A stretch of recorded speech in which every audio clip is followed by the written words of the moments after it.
Bienvenue dans Transcendance Podcast, c'est le podcast qui te permet de débloquer ton plein potentiel pour profiter pleinement du jeu de la vie. Nous sommes Flavien et Colo, tous les deux, personal trainer, préparateurs physiques. On est passionnés par l'alimentation, par l'entraînement, plus largement par l'exploration de nos capacités. Et dans ce podcast, on se présente comme deux personnages d'un jeu vidéo qui cherchent à level up dans le maximum de compétences. Vous connaissez la musique. Comment ça va aujourd'hui ? Salut.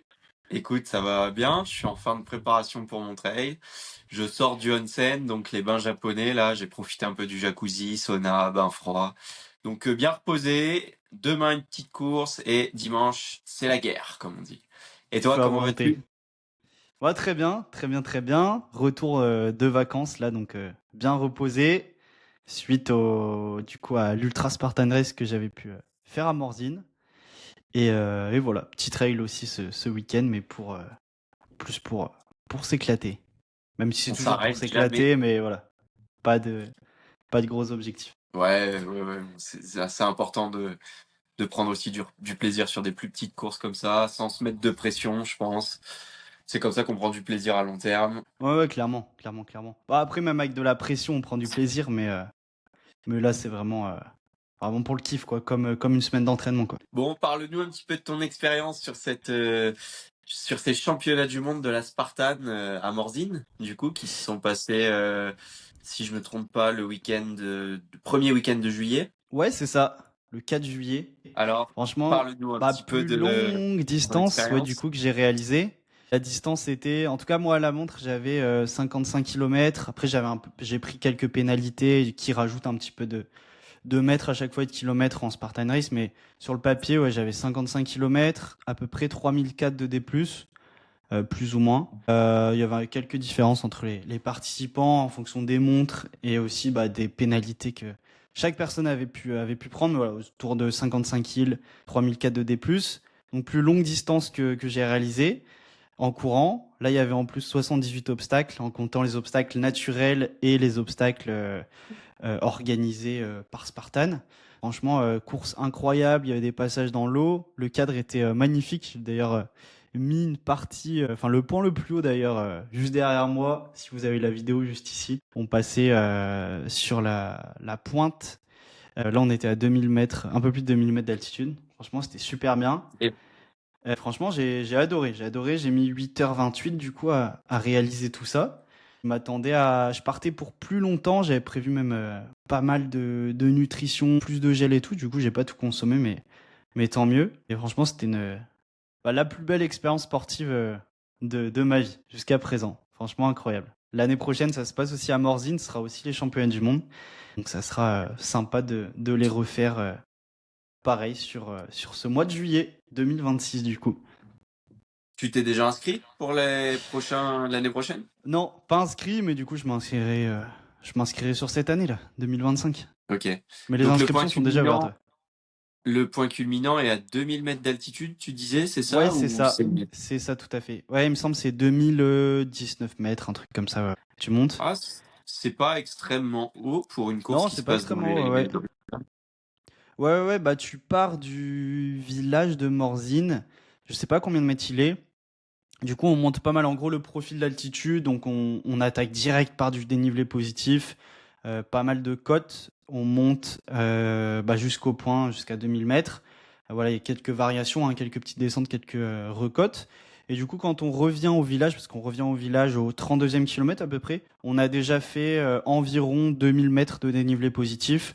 Et ensuite, on part pour une deuxième boucle, donc c'est pas la même boucle que la première, mais en gros, on repart dans les montagnes après être allé de retour au village. Et là, du coup, il nous restait à peu près 1400 mètres, en gros, 2D+, sur la deuxième boucle qui est un peu plus courte, mais plus coquine, cette deuxième boucle, franchement plus technique, avec des pentes vraiment très raides, surtout qu'on a déjà la fatigue de la première qui rentre en jeu. J'ai même dû carrément monter une pente, j'avais les mains sur le sol, donc j'étais quasi à quatre pattes en fait, et j'agrippais l'herbe avec mes mains, tellement c'était pentu. C'est pour vous dire un peu l'inclinaison de la pente à cet endroit, qui était vraiment énervé. Oui. C'est bon, ça, on s'y croirait. Ouais, Est-ce ouais, que tu avais vraiment incroyable. est-ce que tu avais les bâtons autorisés? Non, bâton interdit sur tous les formats de Spartan Race. Pas trop possible en plus avec les obstacles qu'il y a. Du coup, bâton interdit. Tant mieux, j'ai jamais testé de m'entraîner avec des bâtons. Mais apparemment, ouais, c'est une belle aide pour les côtes. Je crois que, alors je sais pas d'où je sors ça, mais je crois qu'on me l'avait dit. Je sais pas si c'est vrai ou pas, mais ça aide sur certaines inclinaisons de pente de 40%, 40% de gain en termes de vitesse sur la côte avec des bâtons, ou pour une même vitesse, 40% de dépenses en moins avec des bâtons. Ouais, Voilà. bah d'expérience, en tout cas, moi je m'entraîne avec des bâtons. Là, je me suis préparé pour ma course avec bâton. C'est vrai que je remarque vraiment un gros impact des bâtons sur certains profils de pente, à partir d'un certain pourcentage d'inclinaison, je saurais pas dire exactement lequel. Mais bon, sur une petite pente, grosso modo, non, ça ne va pas aider. Mais c'est vrai que sur des pentes très pentues, clairement, ouais, on s'en sert un peu comme, je dirais, comme un ski erg, dans le sens où on va venir chercher très loin avec les bras et tirer avec les dorsaux pour, pour faciliter un petit peu le passage, pour s'aider. Et clairement, ouais, on sent que le travail est réparti, bah, pas de manière équitable, mais je dirais les trois quarts sur les jambes, mais un petit quart sur les dorsaux, sur les bras, ce qui aide quand même pas mal lors de l'effort. On facilite le travail des jambes, quoi. C'est vrai je pense que c'est un vrai travail de technique aussi pour apprendre à s'en servir. Ouais, Mais clairement, clairement, clairement. Ouais. clairement, c'est intéressant, ça vaut le coup d'essayer en tout cas. Après, voilà, Ok, sympa. c'est sûr que sur certaines courses, c'est pas toujours autorisé, mais belle expérience en tout cas. Ouais, bah là, Spartan Race, ouais, c'est pas. Puis les bâtons, franchement, ça aurait été handicapant en fait. Avec les obstacles, Bah, c'est ça il avec aurait les fallu tout le temps obstacles. les ranger, les ressortir, les ranger, les ressortir. Donc pas trop possible. Voilà. Du Et coup, alors, j'ai à pu faire propos des cette course. obstacles, ah, pardon, excuse-moi. Euh... Non, vas-y, vas-y. À propos Je des disais, obstacles, ouais. alors à propos des obstacles, on sait que tu as cette bête noire, le fameux lancer de javelot à chaque fois qui est un échec. Est-ce que la bête noire s'est répétée Ouais, donc sur là, on cette l'avait Spartan-là? 3 fois le lancer de javelot. Ah ouais. 3 fois, je l'ai réussi une seule fois. Donc il faut savoir qu'on l'avait sur la. Enfin, c'est le premier obstacle que j'ai raté. La pénalité, c'était, si je dis pas de bêtises, on avait une chaîne. On devait descendre une pente, la remonter. Donc qui allait pas mal de D+, sachant qu'après, on réenchaînait sur de la montée et on venait de faire de la côte. Donc ça cassait bien les jambes en fait le fait d'être lesté en fait sur ces côtes. Les pénalités c'est clairement souvent voilà, on est soit lesté d'un sandbag donc d'un petit sac de sable 27 kilos pour les hommes ou alors d'une chaîne lestée, je sais pas, je connais pas son poids exact, mais en gros on doit souvent descendre remonter donc les pénalités cassent pas mal les jambes. Et javelot, il y avait donc la deuxième fois je l'ai réussi vers le 30e kilomètre à peu près. Et la troisième fois, ça devait être au 50e kilomètre, je l'ai raté, pénalité de 30 burpees. Et là, j'étais Ouah. en plus en bataille pour la deuxième place de ma caté d'âge. Et le gars qui paraît qui était troisième à ce moment-là, donc qui essayait de me doubler pour la deuxième place, a eu aussi les 30 burpees. Donc on les faisait ensemble, c'était assez sympa. Parce que pour l'histoire, du coup, je suis parti dans le SAS en gros des 18-29 ans. Il y avait la catégorie donc des 18-24 ans et des 25-29 ans. Donc moi, je suis en catégorie 25-29 ans. On est partis tous ensemble. Et clairement, c'est parti sur cette course très, très, très vite, très fort. Je savais pas trop à quoi m'attendre, mais je savais que clairement, ça courait trop vite pour la distance qu'on avait à faire. Après, je me suis dit, voilà, il y a sûrement que des extraterrestres avec moi. C'est les championnats du monde. Les mecs vont me mettre des heures et des heures d'avance. Et, euh, et du coup, je suis resté à mon rythme assez tranquille. Et au final, la plupart sont partis beaucoup trop vite. Parce que rapidement, sur les premières côtes, au bout d'une heure d'effort, j'ai dû me retrouver, je pense, dans les 3-4 premiers de tout le SAS des 18-29 ans. Et après, ma copine qui était dans le public, et donc les résultats en direct sur son téléphone, et elle m'a dit que j'étais deuxième au final du SAS au 32e kilomètre. Donc on avait monté 1900 mètres de D+, descendu pareil, 1900, 2000 mètres de D+, de retour au village, et j'étais du coup deuxième, donc c'était clairement parti trop fort dans ce SAS. Mais après, je me dis, c'est un peu la fougue de la jeunesse. Je pense qu'il y en avait pas mal qui jouaient des places, qui jouaient le classement. Donc, euh, donc ça a amené un départ un peu rapide. Donc voilà. Le premier conseil que je pourrais donner, c'est ne pas partir trop vite. On part clairement je m'attendais à partir voilà pour je savais pas trop, une dizaine d'heures, une douzaine d'heures. Au final, j'ai mis 8h30, mais c'est un effort qui est très long. Donc vaut mieux voilà, en garder sous la pédale, j'allais dire, mais c'est pas du tout des vélos, mais en garder sous la semelle, en garder en réserve. Et du coup, deuxième tour après, donc le premier, je savais qu'il était loin en termes de temps, qui était passé depuis un petit moment. Et au final, j'étais avec un autre Français, Lucas, très très sympathique d'ailleurs, qui courait, donc qui était avec moi. On était deuxième et troisième à ce moment-là. Là, deuxième tour du coup avec des pentes bien péchues. Là, du coup, j'ai dû mettre les mains au sol avec des obstacles. Le pire obstacle qu'on ait eu à un moment, c'était avec un sandbag. On avait, je crois, 1,8 km à faire sur une grosse pente, une grosse pente avec une bonne inclinaison quand même pour qu'on ait le sandbag. Donc là, ça calmait au niveau des quadriceps. C'était vraiment chaque pas, fallait prendre pas par pas. Hein. Vraiment, fallait pas se donner un objectif de faire toute la côte. C'était pas après pas. La descente, c'était bien dur aussi. Et franchement, ça calmait bien parce qu'après, on repartait dans la montagne. Et franchement, on était donc tous les deux français, deuxième et troisième. On s'est fait doubler un moment, donc on était 3 et 4. On est resté un bon moment ensemble. Et franchement, on grimpait bien, on mettait de bonnes accélées, à tel point à un moment qu'on a doublé du coup le gars qui était premier depuis un moment, qui lui s'était fait aussi doubler par celui qui gagne au final. Donc on était deuxième et troisième. Après, j'ai pu me détacher et partir et être deuxième jusqu'à quasi l'arrivée au final. Et à la fin, du coup, j'avais tellement plus de grippe, j'étais tellement fatigué que j'ai pris pas mal de pénalités aux différents obstacles en fait de suspension. Parce qu'en Spartan Race, on a pas mal de suspensions, passer d'une barre à l'autre ou d'une corde à l'autre. Et du coup, quand j'ai pris des pénalités, ça me rajoutait un petit peu de distance à chaque fois. Et donc, au final, voilà, troisième de la course, mais je m'attendais pas du tout à ça. L'objectif, c'était de la terminer. Et au final, voilà. Donc, belle expérience avec le podium, du coup, et tout, qui sublime tout ça. Donc, ça me laisse un encore plus beau souvenir. Franchement, trop bien. Félicitations, vraiment, c'est magnifique de pouvoir finir sur le podium quand on s'y attend pas. C'est encore une plus belle surprise que si on s'y était préparé, je pense. Quand est-ce que tu repasses dans les premiers sur ta course? Parce que tu dis que tu pars doucement en comparaison avec les autres, qui sont sûrement du coup partis trop vite et ont explosé comme des pop-corn, comme on dit. Est-ce que, à quel moment, à quel kilométrage tu repasses, disons, en tête de cette course? Je sais pas exactement en fait. Donc il y avait le SAS. Il faut savoir en Spartan Race, les élites partent en premier, ceux qui courent pour un prize, un prize money en fait pour gagner de l'argent, ils partent en premier. Le deuxième SAS, 5 minutes derrière, ce sont les élites femmes. Et ensuite c'était mon SAS, donc les 18-24 ans et 25-29 ans, donc les 18-29 ans. On est tous partis. Les élites étaient partis 10 minutes avant moi. Donc des fois je savais pas si je doublais en fait des élites ou des personnes de mon SAS qui étaient parties trop vite. Je pense que ouais, bien avant d'être arrivé au sommet, du coup, au bout de quasi 2000 mètres de D+, ça devait faire, je sais pas, peut-être 15 km à peu près. Je pense que je devais être voilà, deuxième de mon SAS des 18-29 ans, étant donné qu'en descente, j'ai pas doublé grand monde. Ouais, j'ai dû doubler un élite, il me semble, mais après les autres descendaient assez bien. Donc je pense au 15e kilomètre. Je sais pas au bout de combien de temps c'était. Mais du coup, assez rapidement, au final, sur une course de 55 km, je me suis retrouvé aux avant-postes. Super intéressant.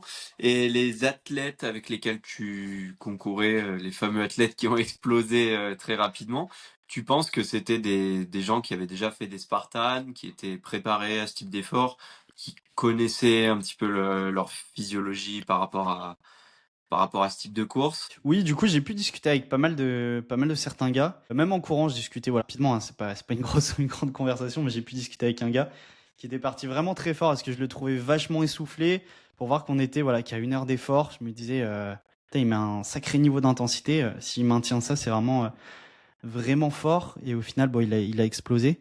Ouais, pour répondre, c'était quoi ta question exacte déjà? Je pars un Est-ce peu que dans tu tous les penses que sens. ces mecs-là sont entraînés, Ah, ont si déjà j'avais, fait des ouais, ouais. Spartans Ouais, la plupart ou avaient au moins déjà fait des des trails? Spartan Race. Ouais, ouais, ouais. Mais certains avaient déjà fait des ultras, certains pour qui c'était leur premier ultra. Donc le format ultra en Spartan Race, c'est au moins 50 km avec au moins 60 obstacles. Certains en avaient déjà fait. Ouais. J'ai pu discuter avec des amis qui avaient fait l'ultra Spartan Race à Andorre, qui était sur le papier, je sais plus, un peu plus de 50 km et 4000 mètres de D+, plus qu'à Morzine. Mais à Morzine, l'enchaînement d'obstacles était fait en sorte que c'était une course assez difficile, même beaucoup plus dur. Parce qu'au final, ils mettent pour plus de dénivelé positif à Andorre aux alentours de 12h30. Et à Morzine, ils ont mis, je crois, 14h30 ou 15h à faire toute la course au final. Donc l'enchaînement d'obstacles était vraiment difficile. À Morzine a été fait pour être difficile. Donc il y avait pas mal de personnes, leur problématique c'était qu'ils crampaient, mais c'était clairement tous des habitués de Spartan Race. Tous avaient déjà fait, en tout cas tous ceux que je connaissais avaient déjà fait au moins ouais, 3-4 Spartan Race avant de se lancer dans l'ultra. Et c'est mieux d'en avoir déjà fait parce qu'au final, si tu te lances dans l'ultra, tu connais pas forcément les obstacles. Je, ouais, je déconseille pas totalement, mais je recommande pas en tout cas de se lancer dans un ultra Spartan Race, dans une ultra Spartan Race sans avoir déjà fait une Spartan Race, juste pour connaître un petit peu les obstacles. Ça permet, je pense, de largement plus profiter et prendre du plaisir sur sa course si on connaît déjà voilà, la plupart des obstacles, le fonctionnement des obstacles, si on a, voilà, avant de se lancer dans cet ultra, quoi. Et prendre moins de pénalités aussi, je suppose. Ouais. Après, des pénalités, j'en ai pris quand même pas mal avec la fatigue au final. Quelque chose où je suis assez à l'aise, c'est tout ce qui est suspension au niveau du grip et autres. Et là, clairement, j'avais plus de grip du tout. Je crampais au niveau de tous mes fléchisseurs. Donc, fléchisseur des bras, fléchisseur du poignet et fléchisseur des doigts. Donc, j'avais mes doigts quand je courais qui se fermaient et mon poignet qui se fermait tout seul.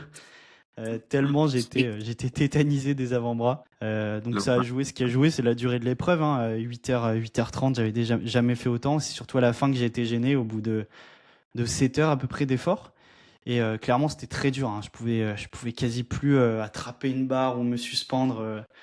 Grimper à la corde, ça allait parce que je m'aidais des jambes, mais au niveau des bras, j'étais vachement limité. Voilà. Est-ce Mais que bon, sympa. dans ta tête, sur les derniers obstacles, je pense peut-être autour de 40-45 km, tu give up dans le sens où tu sais que tu as les avant-bras tétanisés et là tu arrives devant un obstacle et tu te dis merde, encore de la suspension. Est-ce que tu fais le choix de prendre directement la pénalité ou alors tu tentes quand même l'obstacle au risque de le commencer, de perdre du temps si jamais tu le termines pas? Non, ça, c'est des bonnes stratégies. Moi, c'est une question qu'il faut se poser, ouais.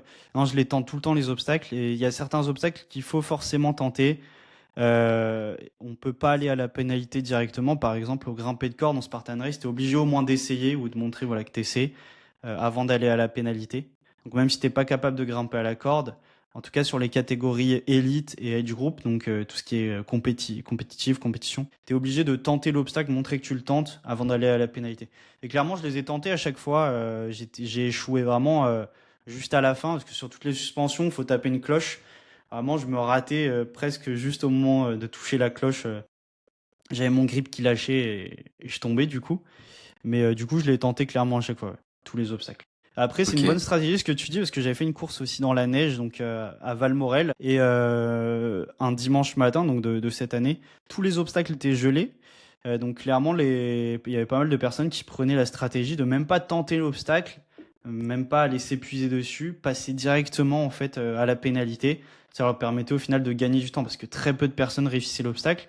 Et même si tu le réussissais, t'avais mis tellement de temps parce que les prises étaient gelées en fait et tu es glissante que au final ceux qui prenaient la pénalité avaient gagné du temps par rapport à toi. Donc c'est une question qui peut se poser mais dans des conditions assez particulières comme là en plein hiver dans le froid. Voilà, pour Est-ce répondre à que ta question. par rapport à cet effort assez longue distance quand même, hein, 55 km, bon c'est relativement long, surtout par rapport à ce que tu as pu faire toi-même avant. Je pense que ta plus longue distance avant c'était un marathon. Ouais, c'est ça. Ouais, c'était un Ok. marathon. Est-ce que sur les derniers kilomètres ou même en cours de course, est-ce que à certains moments tu traverses cette fameuse pain cave, comme ils disent en anglais, cette fameuse zone de douleur où vraiment tu commences à te parler dans ta tête psychologiquement, c'est dur, c'est l'effort est trop long, t'as envie d'abandonner. Est-ce que t'as été confronté à ça? Bah au final non. Enfin, non, j'avais quand même envie d'arrêter au bout ouais, vers la fin, au bout du 45e, un peu plus. Mais en fait, vu que j'ai appris au 32e que j'étais deuxième de ma caté, après, j'ai vraiment switché dans ma tête. Mon objectif, c'était plus finir la course, mais c'était finir sur le podium. Donc, mon objectif avait clairement changé. Je suis passé en mode, voilà, de prendre du plaisir, terminer dans les temps et quand même bien avancer, me challenger. un objectif de performance dans le but d'atteindre en fait le podium de ces championnats. Et du coup, j'étais plutôt dans l'optique de rattraper le premier et distancer les personnes qui étaient vraiment proches de moi au moment du 32e kilomètre. C'est pour ça que je suis allé assez vite même. Il faut savoir qu'à la moitié, donc c'était au 32e à peu près, bon, plus la moitié, mais quand on revient au village au 30e kilomètre, on a un sac qu'on a rempli de tout ce qu'on voulait, gel, hydratation, eau. Donc j'ai changé mes flasques rapidement, j'ai refait mon stock de gel, de glucides. Je suis parti assez rapidement pour justement essayer d'aller chercher le premier. Et du coup, au final, sur toute la course, toute la fin, j'étais un peu en mode, bah, il faut que j'aille chercher ce podium, faut que j'aille chercher ce podium. Et je savais qu'au niveau du grip, j'étais tellement tétanisé, je risquais d'avoir beaucoup de pénalités, ce qui au final arrivait. J'essayais vraiment de me rattraper sur la course à pied et de tout donner sur mes allures de course, en fait. Donc, au final, je suis pas arrivé à un moment, non, où vraiment j'en pouvais plus et je me battais contre chaque mètre, chaque kilomètre. Parce que du coup, j'avais cet objectif de performance. Donc clairement, c'est ce changement un peu de mindset du je dois finir à je dois terminer sur le podium qui permet en quelque sorte peut-être dans une certaine mesure la performance que tu as sortie finalement sur la course. Ouais, clairement. Ouais. Ouais, j'avais envie en fait de rattraper chaque personne. Et au moment même où je double, au final, c'était quasi aux dernières ascensions, aux dernières côtes, où je double du coup la dernière personne, donc qui était dans ma caté d'âge, donc qui était deuxième à ce moment-là, donc je passe deuxième. Là, du coup, j'ai envie de tout donner. Et, après, on a que de la descente, et là, j'en vois clairement tout sur la descente. Je savais qu'il restait même 15 kilomètres. Ma copine m'a dit Molo, là tu cours vite quoi, il reste quand même 15 kilomètres. Et mais du coup voilà, j'avais l'impression moi que c'était quasi fini, il restait quand même 15 kilomètres, mais du coup sur les 15 derniers, je donnais tout sur chaque kilomètre comme si l'arrivée allait être là quoi dans quelques centaines de mètres. Donc je suis arrivé dans un état assez fatigué à la fin. Après à la fin, tu as un regain d'énergie, t'entends le public enfin, t'entends la sono, il y a du public clairement partout, mais t'entends la sono, tu sais que tu vas arriver, donc tu regagnes de l'énergie. Donc après, On se rend, ça se fait bien en fait, ça se fait bien. on Après, se sur rend compte, 55, c'est une belle aventure. Hein. Tu penses, tu pars le matin, tu sais que tu pars sur la journée, enfin sur la journée ou presque. Donc ça fait une belle aventure. Franchement, c'était très sympa et j'aime beaucoup ce format d'effort très long au final. on se rend compte de l'importance du mental hein, quand même, à quel point, tout se passe dans la tête, dans le sens Clairement. où un simple changement d'objectif a pu te permettre de venir décrocher ce podium. Du coup, c'est vraiment magnifique. Et tes performances physiques et ta préparation, bien sûr, hein, mais à quel point ce changement de mindset a pu t'aider à atteindre ce podium. Je voulais te poser une autre question. À quelle heure vous êtes parti le matin et quelles étaient les températures un peu extérieures, le ressenti, etc. Les élites, du coup, partaient à 7h. Élite femme 7h05. Et du coup, mon premier SAS à 7h10. Enfin, mon SAS à 7h10. Donc, on est parti à 7h10. C'était pas mal. Ça reste tôt parce qu'il faut quand même prendre le matin un petit déj, avoir un peu le temps de digérer. En tout cas, moi, j'essaie d'habitude de laisser 3 heures à peu près avant de commencer ma course. Enfin, je prends mon petit déjeuner 3 heures avant le départ de ma course, voire 4 heures hein, si jamais je peux. Après, voilà, faut pas que ça empiète trop non plus sur le sommeil. C'est un équilibre à trouver. Là, pour l'ultra, clairement, ça allait être tellement long. J'avais bien mangé les jours d'avant. Je savais que j'avais bien chargé niveau glucides, niveau lipides aussi. Donc j'ai fait le choix de prioriser plutôt le sommeil et de me lever seulement 1h30 avant le départ. Ouais, 1h30, 2 heures hein, avant le départ. Donc prendre mon petit déj, voilà, 1h30, 1h15 avant le départ. Clairement, je sentais que j'avais le petit déj sur le ventre quand je courais sur les premiers kilomètres. J'avais même un peu mal au ventre. Voilà, mais j'apprends du coup, hein, donc la stratégie, pas trop marché. Au final, j'ai priorisé le sommeil, j'étais en forme, mais j'avais quand même besoin de finir ma digestion. Pas top du coup pour un effort, mais c'est tellement long au final que après voilà, je me sentais bien, j'avais digéré, assimilé mon petit déjeuner et après il faut se nourrir en courant de toute façon, donc c'est quelque chose sur lequel je m'étais bien entraîné, donc ça c'était cool. Et les températures extérieures, du coup? Et ouais, les températures étaient assez bonnes pour courir. Il y avait quelques gouttes de pluie au tout début quand on est parti. Mais sinon, on était dans le brouillard. Enfin, on avait ouais, pas mal de nuages, brouillard même sur nos premières ascensions. Alors j'ai du mal à me repérer en termes de temps, hein, mais donc on est parti à 7h10, je dirais jusqu'à 11h. En gros, il y avait pas mal de brouillard et des températures peu élevées, ce qui fait que pour courir, on était vraiment très très bien. On n'avait pas trop chaud, sachant qu'après le soleil s'est bien levé, il faisait bien chaud. Donc franchement, on était très bien au début et après voilà le soleil qui était là, très sympa aussi pour le public, pour les personnes qui nous supportent, parce que ça fait une durée d'épreuve longue pour nous, mais pour les personnes qui viennent nous Ouais, supporter ouais. C'est également, quoi. clair. Donc Je te franchement, pose le cette soleil question qui était bien. parce que j'ai regardé un petit peu les prévisions pour mon trail qui se passe dans 2 jours. Ils annoncent 31 degrés et je pars à 9 heures du matin. Ok, ouais. C'est, Ouais, donc tu pars ouais.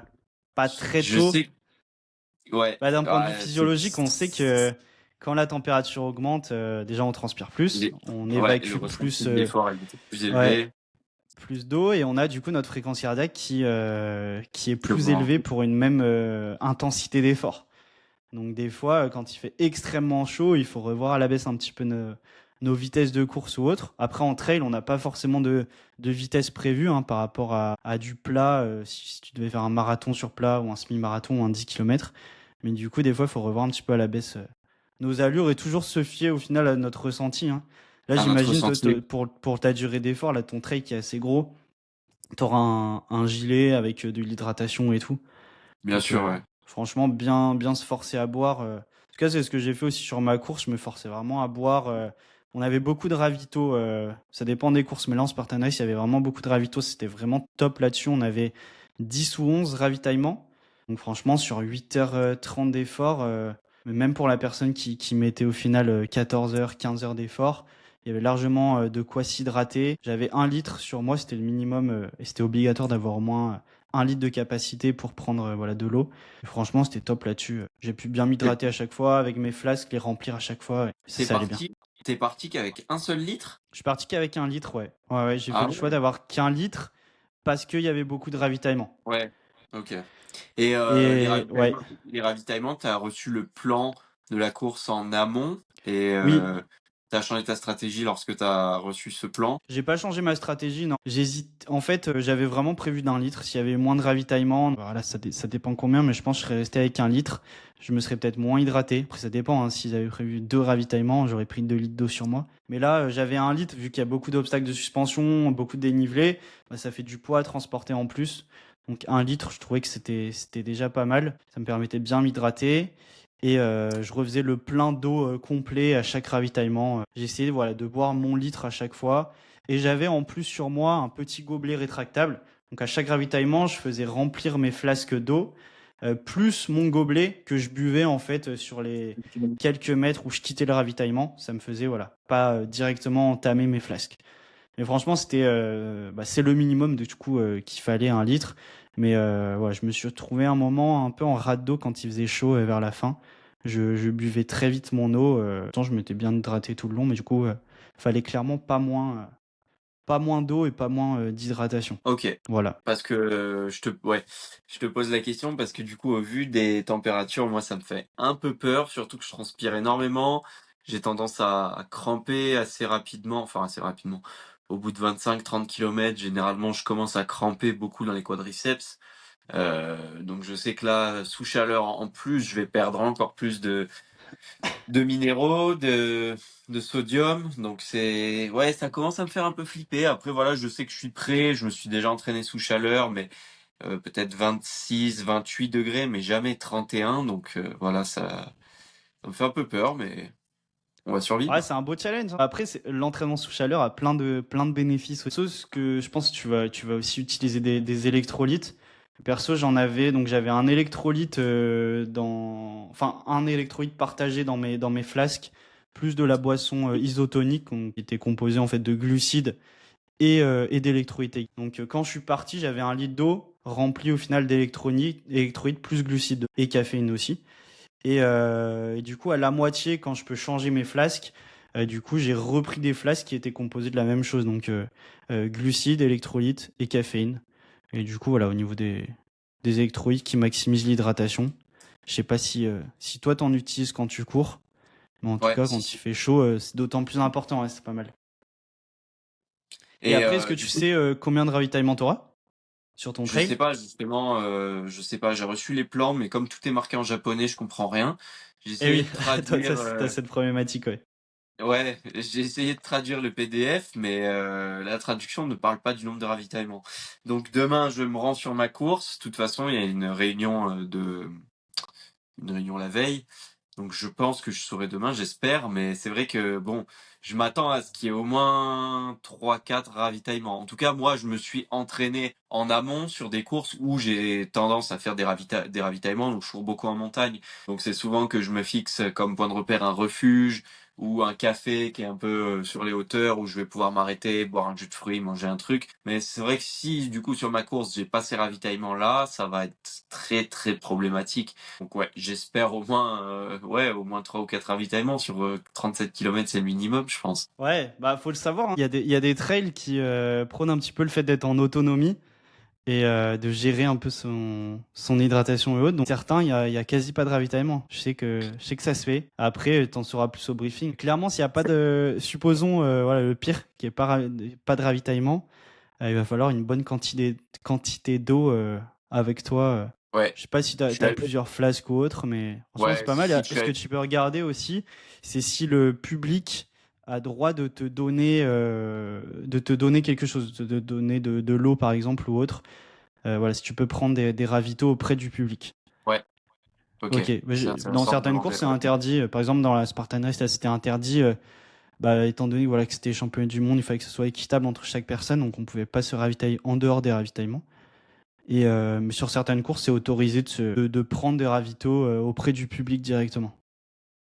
Voilà, Ok, de donc toute façon, si t'as sur la fiche de quelqu'un, bain, mais ouais. lui donner de l'eau, J'ai c'est toujours l'habitude de ça. courir avec 3 litres 5, donc je pars avec un camelback de 1 litre, deux poches de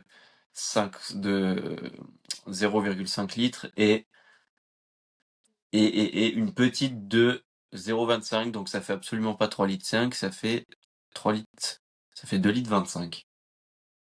Donc voilà ce que c'est mon autonomie sur une telle course qui est sans ravito sur 37 bornes, ça serait beaucoup trop short. Il faut espérer qu'il y ait des rivières, que je puisse remplir mon eau dans les Ouais, rivières. ouais. Bah, il existe d'ailleurs à ce sujet-là des gourdes filtrantes. Ouais, Justement, bah, il y a justement Salomon qui ont sorti c'est même pas une gourde, c'est une flasque filtrante qui permet justement de prendre l'eau de rivière ou autre de manière voilà, assez safe. ok, Donc cool. ça filtre le tout. Je sais qu'ils vendent ça. Ouais, personnellement, j'en ai pas, mais je sais que ça peut se trouver. Justement Mon pour trail des longs est, trails ou autres. mon trail est sponsor Salomon, alors ça sera l'occasion d'aller faire un tour sur le merch et peut-être que je ramènerai une flasque Ouais, comme clairement. ça. Bah, tu verras. Après, tu as la chance d'avoir le briefing la veille, donc tu pourras toujours prévoir des choses un peu à la dernière minute, quoi. Si jamais il n'y a pas de ravitaillement, après, ça m'étonnerait quand même que t'aies pas de ravito du tout. Mais voilà, Yes. si t'en as peu, faut quand même prévoir de l'eau, quoi. Et après, des gels et autres. D'ailleurs, au niveau, tant qu'on est dans la nutrition, dans l'effort, personnellement, moi, je prenais, en termes de glucides, j'avais minimum 60 grammes de glucides par heure. Donc, ça me faisait un gel toutes les 30 minutes. Donc, ça faisait quand même une bonne quantité. Je m'étais entraîné comme ça. Je sais que sur d'autres courses, d'habitude, je prenais moins de glucides. Mais là, ouais, j'avais au moins 60 grammes de glucides par heure. J'avais 60 grammes avec mes gels, sans compter mes flasques. Donc j'avais en tout 4 flasques. J'ai bu 4 flasques chargées d'isotonique, donc de glucides. Plus j'ai pris 2 barres de glucides qu'on avait en ravitaillement de chez NutriPure à la moitié de l'effort que j'ai mangé en plus pour avoir pas mal de glucides. Et franchement, je pense fallait pas moins. Je sais qu'il y en a qui prenaient Comment, beaucoup moins de glucides, mais personnellement, ça m'allait bien par rapport à mon poids de corps aussi. C'était ce qu'il me fallait. comment tu composais tes boissons d'effort? Qu'est-ce que tu mettais dedans exactement? Bah, ma boisson d'effort, du coup, j'utilisais une formule qui était déjà faite de chez Power Gel, ou Ok. Power Bar, c'est la marque, qui font des Power Gel, je crois. Donc en gros, j'avais dedans des électrolytes, donc les 5 électrolytes, j'avais en plus des glucides rapides et de la caféine. Donc je me suis retrouvé avec ça, et voilà, c'est tout. Et en plus, j'ai mis sur mes 4 flasques, j'avais 2 pastilles d'électrolytes remplies. Donc une demi-pastille d'électrolytes par flasque. Donc j'avais en plus de l'isotonique qui était enrichi en électrolytes. Donc j'avais pas mal d'électrolytes. Du coup sur les 8h30, je sais plus la quantité que ça me faisait. J'avais aussi calculé ma consommation de caféine. Ce qu'il faut savoir, à l'effort, la caféine, elle permet de puiser plus tôt dans les stocks de lipides et du coup d'épargner un petit peu les stocks de glycogène musculaire. Ça a en plus cet effet stimulant, excitant, qui améliore un peu la concentration. Ça a pas mal de bénéfices, la caféine. Donc là, j'avais calculé, j'avais un peu, c'était la première fois que j'allais si haut en termes de dosage de caféine, mais j'avais un peu plus de 6 milligrammes de caféine par kilo de poids de corps. Mais en général, je dépasse pour mon poids de corps jamais les 400 milligrammes. Faudrait que je calcule combien ça fait exactement. Voilà, 400 milligrammes, c'est le max. Mais là, étant donné que c'était très très long, j'avais, je sais plus à combien j'étais exactement en termes de milligrammes de caféine, mais je dépassais les 6 milligrammes de caféine par kilo de poids de corps, du coup. En gros. Je sais pas si toi, tu as Ok, prévu d'ailleurs de intéressant. consommer de la caféine qu'on peut trouver directement dans les gels Non, ou des fois dans les électrolytes. non, mes Non, gels toi, sont t'en auras pas, sans ouais. caféine et non, c'est vrai que c'est quelque chose que j'ai pas testé. Et puis l'intérêt d'une prépa, voilà, c'est comme tu l'as dit et comme tu l'as fait, c'est de se tester avant. Ça, il faut bien le comprendre. Tout ce que tu vas Oui. mettre en place le jour de ta course, il faut l'avoir fait en amont sur ta course. Donc bien sûr, non, je ne changerai rien à ma stratégie, même si le jour de la course, je trouve des trucs avec de la caféine. Non, Ouais, tu mais fais c'est bien de vrai que pas changer. sur une prochaine course, ouais, clairement, c'est quelque chose que j'aimerais tester aussi. Cet effet-là. Enfin, je sais que j'ai besoin de mon petit café le matin, ça serait une certitude. Surtout pour aller aux toilettes avant le départ, parce que sinon ça va être caca forêt. Ça, c'est Ouais, un le autre café problème. permet Ouais, clairement, d'aller aux d'évacuer. toilettes plus facilement, ouais, c'est sûr. Mais clairement, on en rigole, mais c'est chez moi, je sais que c'est un vrai problème. Si je pars, par exemple, le matin à jeun directement, systématiquement, je sais que je vais devoir m'arrêter sur la route pour ou trouver des toilettes ou faire dans la nature, parce que bah je sais pas. Moi, c'est le matin, donc c'est comme ça. Si je pars le matin à jeun pour une course, ça sera, faut que j'évacue. Donc c'est pour ça que le fait de prendre un café directement, bon, au réveil, c'est pas ce que je fais dans la vie du quotidien, mais sur une course, ça peut être intéressant pour m'amener à aller aux toilettes avant mon départ et donc perdre moins de temps après sur ma course et ne pas être emmerdé, c'est le cas de le dire. Oui, oui, oui, clairement. Clairement, ouais. Et du coup, ouais, j'ai recalculé, j'avais 450 milligrammes de caféine sur ma journée. Donc au final, voilà, ça va. C'était un peu plus de 6 milligrammes par kilo de poids de Ouais, corps qui a été réparti. Donc ouais, ça reste élevé, mais vu la durée de l'effort, c'est au ça. final, ça va. Ça va. Voilà. Alors parle-nous un petit peu de ta préparation à cette course, comment ça s'est passé, quelles ont été tes grosses échéances, quel volume par semaine, etc., etc. Niveau prépa, du coup, je mets tout sur Strava. Tout ce qui est course à pied, tout ce qui est prépa physique, je mets pas sur Strava, mais si jamais il y en a qui veulent aller voir sur Strava, c'est possible. Niveau prépa, du coup, j'avais pas vraiment de semaine type, hein. J'adapte beaucoup en fonction de ma forme à la semaine et je m'écoute beaucoup. J'aime pas tout planifier à l'avance et suivre tout ce que j'ai prévu. Je préfère plus m'écouter, donc plus réguler ma prépa là-dessus. Et je fais d'ailleurs pareil avec les personnes que j'entraîne. Mais du coup, globalement, si je devais quand même sortir une semaine type qui résume, voilà, de pas trop loin mes différentes semaines.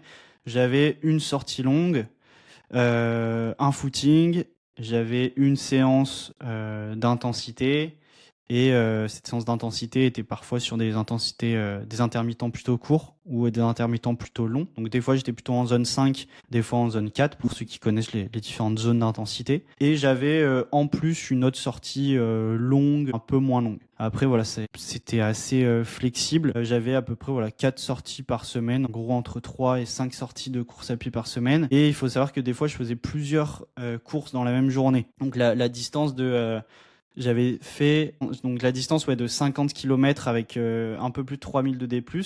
Je l'avais réparti dans une même journée, mais en 3 courses différentes. Du coup, je rentrais à chaque fois chez moi, voilà, boire, manger, me poser quelques minutes avant de repartir. Donc je l'avais fait en 3 fois.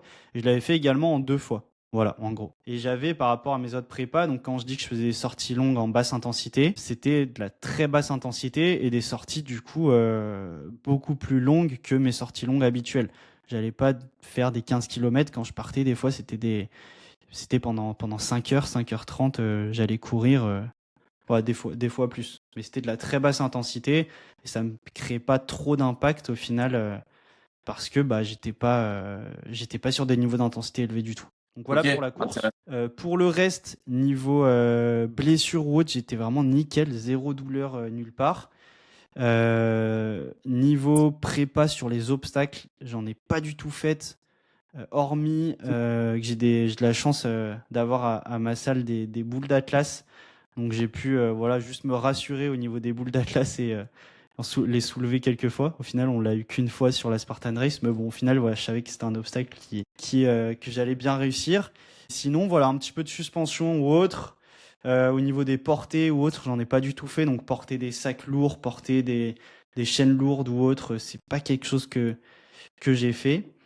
Parce que aussi je sortais d'une prépa Aerox qui m'avait bien entraîné niveau endurance de force au niveau du bas du corps, donc à répéter par exemple des fentes avec 30 kilos sur le dos, répéter voilà, des centaines de wall balls, etc. Donc ça je l'ai pas trop travaillé, j'ai vraiment tout misé sur la course à pied et la préparation physique que je faisais, c'était pour me permettre de mieux courir et d'aller plus vite en course à pied. Donc là-dessus, voilà, j'avais de la prépa vraiment adaptée pour moi pour mieux courir en fait, tout simplement. Par exemple, si tu veux quelques exemples, j'avais aussi de travail de rotation de buste, super important bah, quand on court. J'avais, voilà, mais que d'un côté ou autre en fonction de mes problématiques. J'avais voilà, un travail sur mes ischios, sur la raideur de mes tendons d'Achille pour justement les rendre bien raides et qu'ils soient capables voilà, d'emmagasiner un max d'énergie, la restituer. J'avais travaillé un petit peu d'endurance aussi sur les quadriceps ou autres, sur des positions de fente précises. Voilà. Et là-dessus, d'ailleurs, pour euh, orienter et manager au mieux mes forces et mes positions quand je cours, je me suis fait accompagner d'un prépa physique de Yann Raymondin, en gros, qui m'a bien accompagné là-dessus pour du coup que je puisse courir d'une manière la plus efficiente possible pour moi quoi, en fonction de mes problématiques. Voilà. Je pense que Très, tu m'entends très toujours, mais j'ai intéressant. perdu la j'ai perdu la caméra. Ouais, ouais, moi aussi, mais bon, on s'entend, donc c'est le principal. Ouais, moi je te vois, mais bon, c'est Euh, pas grave. Tant qu'on s'entend, c'est bon. Ouais, voilà. Du coup, Super il faut intéressant. En pas tout cas, hésiter à se faire accompagner. Ouais, je voulais dire petit aparté, même quand on est coach, on n'est pas forcément expert dans tout et on est en général assez spécialisé dans quelque chose. Du coup, c'est pour ça que je me suis fait accompagner d'un prépa physique qui a pu m'aider à orienter au mieux et manager au mieux mes forces, si jamais je peux expliquer comme ça. Donc voilà, ça peut c'est s'apparenter la. un petit peu de pro FTS pour ceux qui connaissent, même si c'est pas du tout que ça. Mais du coup, ça m'a bien aidé. Au final, ouais, j'ai eu aucune problématique niveau musculaire ou autre. D'habitude, sur des formats plus courts, je m'étais retrouvé à pas mal cramper. Là, clairement, quasi pas. Quasi pas, hormis avant-bras ou autre, chose que j'avais pas trop travaillé. D'habitude, je faisais beaucoup de traction et je continuais les tractions en parallèle.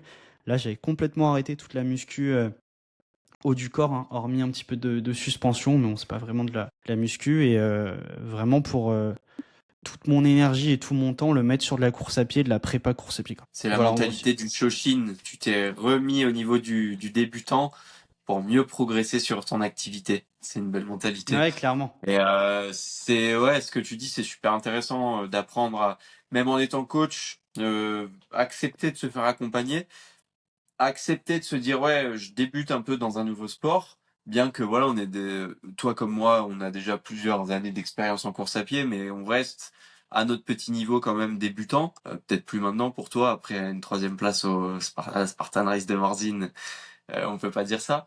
Mais voilà, c'est super intéressant de voir que, eh ben, même à notre niveau de connaissance, on accepte parfois de régresser pour pouvoir se faire aider en retour et performer sur une échéance clé. Donc, qui que vous soyez, c'est super important de se remettre en question parfois et d'accepter de se faire Clairement, hein. aider. Bah, qu'on soit coach ou pas, se faire accompagner, de toute façon, c'est top. Parce que même si, ok, on pourrait se faire la meilleure prépa et qu'on est très compétent pour s'accompagner soi-même dans notre problématique, je trouve que c'est pas pareil de se coacher soi-même. On rentre plus facilement en négociation avec soi-même si on sait qu'on est notre propre coach que si on a une attente extérieure et quelqu'un à qui on doit rendre des comptes. En tout cas pour moi, je sais que ça m'aide beaucoup à rester focus là-dessus sur la prépa physique si parce que là je devais rendre des comptes à quelqu'un entre guillemets quoi. Après voilà, niveau course à pied ou autre, c'était moi qui faisais ma préparation là-dessus. Mais parce que je kiffe ça, je reste très bien discipliné et je savais pourquoi je le faisais. Là, c'était pour vraiment une course.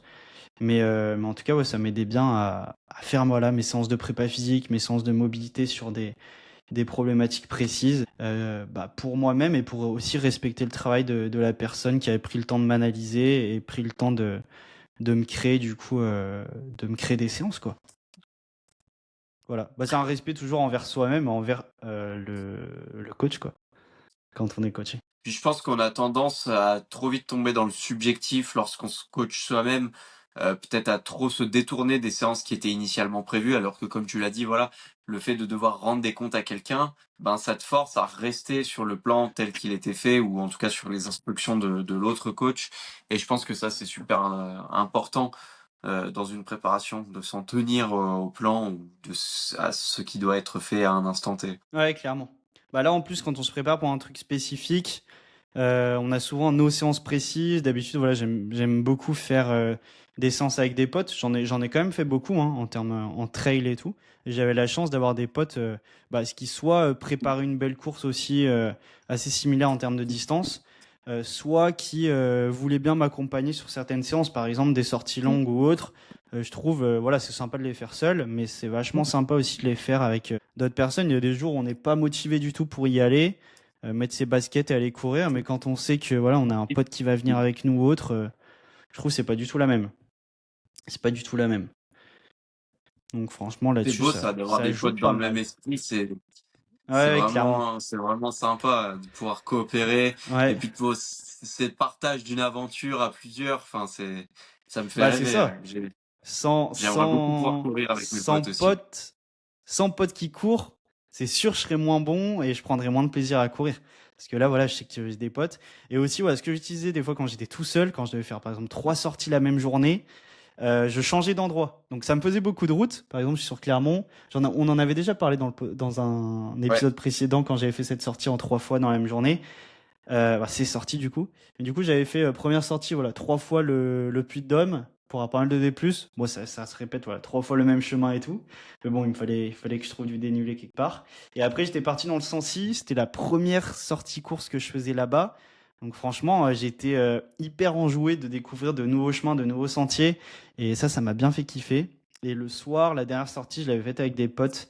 De nouveau, voilà, à côté de Clermont à Serra. Donc c'était vachement cool. Mais du coup, je voulais dire changer d'endroit si vous n'avez pas forcément de potes qui courent ou autre, et si vous voulez progresser en course et des fois être accompagné, et que vous pouvez pas, bah changer d'endroit, je trouve, c'est en tout cas pour moi ça dynamise pas mal. Ça, ça me réjouit pas mal de découvrir de nouveaux chemins. Je sais pas toi, Ouais. qui est au Pour casser Japon. la monotonie, ouais, ouais. Bah moi Ah ouais, clairement.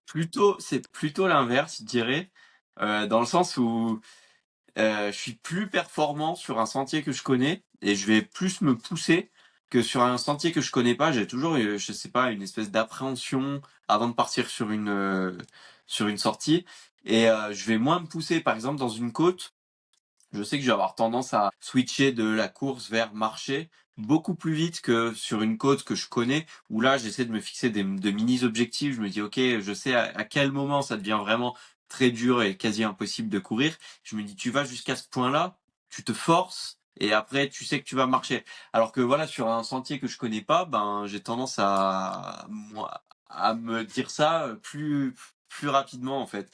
Ouais, je vois. C'est, Pour des intensités élevées, c'est vrai que c'est peut-être pas mal de savoir où tu vas courir et qu'est-ce qui ouais, va arriver voilà, devant toi après ce virage. Mais je trouve pour faire des sorties à très basse intensité, comme je faisais, c'était voilà, vraiment de la très basse ouais. intensité à des moments. Je m'en foutais en fait, voilà, qu'il y ait une côte derrière ou une descente ou autre, parce que j'étais tellement à basse intensité, j'avais pas une intensité à respecter ou autre, et franchement c'était cool. Ouais, Et clairement, ouais, il faut savoir ce que tu fais, à quel moment tu le fais, pourquoi tu le fais. Donc oui, chaque sortie a son importance, clairement. Euh, ça dépend un peu de l'intensité, je pense, ouais. Et de la prépa, ouais, en effet. Même ça m'est arrivé sur ma prépa plusieurs fois pour me rebooster ou autre. Par exemple, j'étais au Sancy, il y avait un café ouvert avec un bar tout en haut de l'ascension. Bah voilà, je monte tout en haut. Ça fait 2 heures que je suis en train de courir, de monter, de me faire des petits cols et tout. Je m'arrête, je me prends un double Pepsi au bar. Je prends le temps d'observer la vue, je les bois, je repars. Tu vois. Ça amène beaucoup de plaisir et voilà, une petite collation. Ça fait toujours plaisir. J'utilisais aussi ces, Ouais, ces clairement. stratégies pour vraiment prendre du plaisir, pas juste faire ma sortie, rentrer chez moi après. Ouais, je prenais le temps. J'étais tellement sur de la basse intensité, je prenais aussi le temps de vivre. Le but, c'était d'accumuler des kilomètres sur la journée. Bon, ça dépend Clairement. de l'objectif, en J'ai fait. C'est comme tout, hein. Quand on fait du très J'ai long, c'était utilisé la sympa. même stratégie sur mes sorties longues. J'ai une petite boulangerie au sommet d'une montagne là que j'aime particulièrement bien avec un itinéraire sympa. Et à chaque fois que je passe à cette boulangerie, je me prends un pain au chocolat ou un cookies avec un petit jus de fruits. Et là, je me pose et j'observe les Alpes japonaises et je me dis putain Ouais, la vie est franchement, belle. Et magnifique. après ouais, et après je regarde ma montre et je me dis bon la vie est belle mais il reste 15 bornes, faut repartir. Et bon, au Ouais, moins franchement, c'est j'aurai ma énorme. petite pause, ma petite collation. Puis Mais c'est ça clair qu'en plus, ça ajoute un je, beau souvenir à la course, quoi. À la séance. La séance, on ouais, s'en rappelle. ouais, On bah se dit, clairement. attends, Et tu vis ta course comme une véritable aventure au final. Et c'est ça, quand tu c'est ça, pars c'est pour ça. 4 5 heures, eh ben, ça fait peur avant de partir. Tu te dis, oh, putain, je vais rester longtemps, j'ai autre chose à foutre, etc. Mais voilà, au moins, tu sais que, bah, tu vas vivre un truc, tu vas vivre des sensations, des émotions, pardon. Euh, et c'est ça, c'est ces moments-là qu'on retient à long terme au final. Ouais, clairement. J'étais parti justement avec des potes faire une autre sortie aussi dans le Sancy. Vincent et Arthur, s'ils passent par là. Et on s'était fait voilà une bonne sortie le matin, enfin bon des plus. On s'était arrêté, enfin c'était tout dans la matinée, hein. On était parti voilà un peu avant 7 heures je crois courir. On est arrivé dans le Sancy, on avait fait une pause dans une ville après avoir fait une bonne ascension, une belle descente. Prendre un bon café, petite collation, on avait pris des fruits et tout, et on était reparti courir ensuite. Et franchement, voilà, le café, ça reste, c'était sympa. En tout cas, quand je repense à la sortie, je pense pas qu'au café, mais j'ai l'image du café qui vient et qui me rappelle que c'était sympa quand on était posé au café à la moitié du D+, et du kilométrage du jour, quoi. Le Donc trail, voilà. c'est des beaux souvenirs. C'est, Ouais, clairement. Tu sais, j'ai relais la ouais. caméra. Après, pas pour longtemps. 1%, c'est pas grave. Bon, mais de toute Ouais, façon, je franchement, le pense trail, c'est top. on a fait bien le tour, là, de ton petit retour d'expérience sur cette Spartan Race. On a aussi évoqué un peu les leviers psychologiques qui nous aident lors de nos sorties, lors de notre préparation, que ce soit toi ou moi. Puis bientôt, prochain podcast, ce sera mon retour d'expérience. Non, peut-être pas. On va peut-être pas vous faire du trail à chaque épisode, hein. Non, mais on Bien pourra que faire, même si c'était pas le thème de l'épisode, on pourra faire une partie actu du yes, jour. Hop, retour d'expérience, paf. Il y a toujours des trucs à en ressortir. Au final, on suppose un petit peu comment ça va être notre sortie. Mais au final, en réalité, c'est toujours différent de ce qu'on avait prévu, hein. C'est pourquoi il faut complètement. toujours partir sur la course et être, enfin, la tête vide et juste kiffer le moment C'est et ça. terminer, quoi. Prendre du plaisir. C'est ça, ouais. Prendre du Parce que plaisir. là, au final, c'est bien passé. J'avais prévu de courir à peu près pendant 12 heures. Au final, j'ai mis que 8h30. Donc 4 heures de moins. Mais ça se trouve, ça aurait pu être l'inverse. J'aurais pu partir, voilà, j'aurais pu voilà, prévoir 12 heures. Ça aurait pu durer 15h30, ça se trouve, ma course. Et là, il aurait fallu que je m'adapte. Avoir prévu les 12 heures, ça m'aurait un peu mis des bâtons dans les roues au final, si j'avais fait 15 heures. Ouais, il faut Voilà. savoir s'adapter et rebondir. Clairement, clairement, clairement. Et je trouve quand c'est vraiment long, l'épreuve, c'est vraiment important on se demande forcément, hein, là, au bout de 8 heures, je me suis pas demandé au bout de 8 heures, ou peut-être de 5 6 heures, pourquoi je fais ça déjà, quoi. Avant avoir un Ouais, pourquoi, c'est vraiment important. c'est sûr. On se demande, putain, mais qu'est-ce que je fous là? Pourquoi je fais tout ça, quoi? Pourquoi je dois soulever cette putain de boule d'Atlas ou ce sac de sable et l'emmener en haut de cette montagne, redescendre? Alors, avant, tu te poses des questions, mais si t'as un bon pourquoi et tout, franchement, ça se fait bien. Ou juste si tu kiffes ça, hein. Il y en a, ils ont pas besoin forcément de gros pourquoi, hein. Juste, ils kiffent ça, ils kiffent le moment et franchement, c'est top. Voilà. Flavien, Vive merci le pour trail, ton si on retour doit résumer. d'expérience. Vive le trail. Et encore félicitations pour ce podium. Merci. Merci beaucoup. On À va toi se de jouer laisser maintenant. là-dessus. Ouais, à moi de jouer, à moi d'aller chercher le mien. On va essayer. Clairement, sur du Mais trail Les pur, Japonais sont c'est bons en dur, hein. trail, hein. Ouais, non, mais Les clairement, Japonais sont bons en trail. même le trail du coin, sur du trail pur, je trouve que c'est beaucoup plus dur d'aller chercher un podium que sur une Spartan Race. En tout cas, pour moi. Parce que voilà, Ouais, tu regardes même le ça va profil des dépendre du différentes niveau. personnes en départ d'une Spartan Race et d'un trailer. Bah, les trailers en général, un bon trailer, hein, c'est vraiment, je généralise le truc, va être assez grand, pas forcément, mais assez grand, assez fin, assez léger par rapport à sa taille. Alors qu'en Spartan Race, en général, on a des formats un peu plus trapus, avec en général même Ouais. voilà, un peu plus de masse musculaire, même si c'est pas trop au niveau du haut du corps, hein, ça peut être au niveau du bas du corps. Une personne qui sait grimper très vite à la corde, qui sait se suspendre, tirer à la corde, lever des charges, voilà, plus ou moins lourdes. Une boule d'Atlas, elle est pas extrêmement lourde, mais ça reste quand même, voilà, par exemple, pour les hommes qui ont 5 kilos à mettre à l'épaule ou à garder devant soi, faut quand même en être capable. C'est pas n'importe quel trailer qui peut faire ça. Du coup, je trouve que c'est des formats un petit peu et des profils de personnes un petit peu différentes. Et c'est pourquoi les Ouais. trailers purs, je trouve, mettent n'importe quelle personne de Spartan Race à l'amende. Enfin, si on prend vraiment le haut niveau en trail et le haut niveau en Spartan Race. C'est possible. Voilà. Mais du C'est coup, un bien trailer possible. sur une Spartan Race, pareil, il a pas ses chances face à un mec spé, hein. On arrive même sur toujours de la spécialité au plus haut niveau. Ouais, tout à fait. Allez, Eh bien, la suite au prochain épisode. voilà, restez connectés. Faites-nous un petit retour d'ailleurs si vous avez une course de prévu. Ouais, n'hésitez pas à partager vos objectifs, vos courses, même si ça n'a rien à voir avec le trail, hein. Quelles sont vos prochaines compétitions. Voilà, soyez actifs, donnez-nous des infos, des feedbacks, posez-nous des questions qu'on puisse aborder dans un prochain épisode, hein. On n'est pas en manque d'inspiration, mais voilà, c'est toujours un petit plus d'avoir des questions auxquelles répondre, que ce soit sur n'importe quel sujet, comme d'habitude, autour de la performance, la santé, la nutrition, le sommeil, le trail, la bonne bouffe et le bon café au sommet d'une montagne. Voilà. Magnifique. Allez, on se Tchuss dit Flav, à la à la prochaine. prochaine. Ciao, ciao.